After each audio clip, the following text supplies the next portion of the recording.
To prove how rough Chaos Rising is, the third best new deck is a freaking Chinchilla that gets obliterated by Mega Lucario's Aura Jab. That is, unless you flip heads. Yep, just like Mega Hawlucha, you have to rely on getting head to stand even a slight chance of winning. Unlike Hawlucha though, who's borderline unplayable, Cinccino prevents all damage if you flip heads. Best of all, provided you have 8 energy attached, its attack can one-shot a Dragapult. There's a few ways to load up Cinccino with energy. While Emboar and Yanmega are decent options, by far the best is Metal Maker Metang.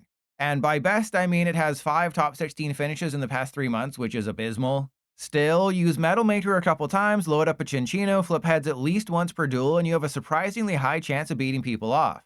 Now, unlike a typical Metal deck where you Petrol turn 1 for Trolley, then use Genesect to get your Metal evolutions, Cinccino isn't a Metal type. So Ultra Ball is entirely necessary, which sucks.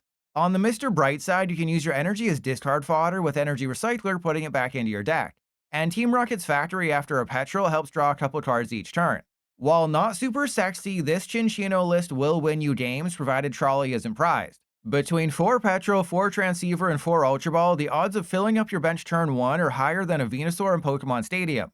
Plus, late in the game, Petrol is a way to find special red cards, setting them down to 3 cards. There isn't a whole lot you can change with this version of the deck. If you do decide to go down to a 2-2 line of Cinccino though, you can add Mega Kangaskhan and Regigigas. Just keep in mind that you don't play switch cards, so they're either stuck in the active or you have to waste up to 4 energy to hard retreat them. While nothing comes close to the Metang build, Emboar with Cinccino is second best. This guy can take all fire energy from hand and attach it to your Pokemon however you want, with the main drawback being that it's a stage 2. Fire Breather grabs 7 fire from deck, making it perfect here, though I don't think you can risk having a Meowth down, because they'll just boss the Meowth, bypassing Cinccino's ability entirely while still taking 2 prizes. Instead, you need to show for the win that sometimes it's more fun to be the little spoon and borrow a page from Alakazam. Since Emboar handles the energy acceleration, you can use your manual attachment on Enriching Energy. Give Enriching to the Dunsparce, draw 4 cards, then put the special energy safely back into your deck, ready to be used again next turn. As you peruse the Emboar version's list, remember that 8 is the magic number, allowing the Chinchilla to deal 320 damage. Though if you flip heads a couple times per duel, 4 energy is enough for a 2-shot on Dragapult. Also, I wouldn't blame you for cutting a rare candy and maybe even the special red card in favor of a third to Dunsparce and potentially Ignition Energy. Because as the other options for Cinccino go, Ignition Energy is not terrible. It counts as plus 120 damage, you just lose it at the end of the turn.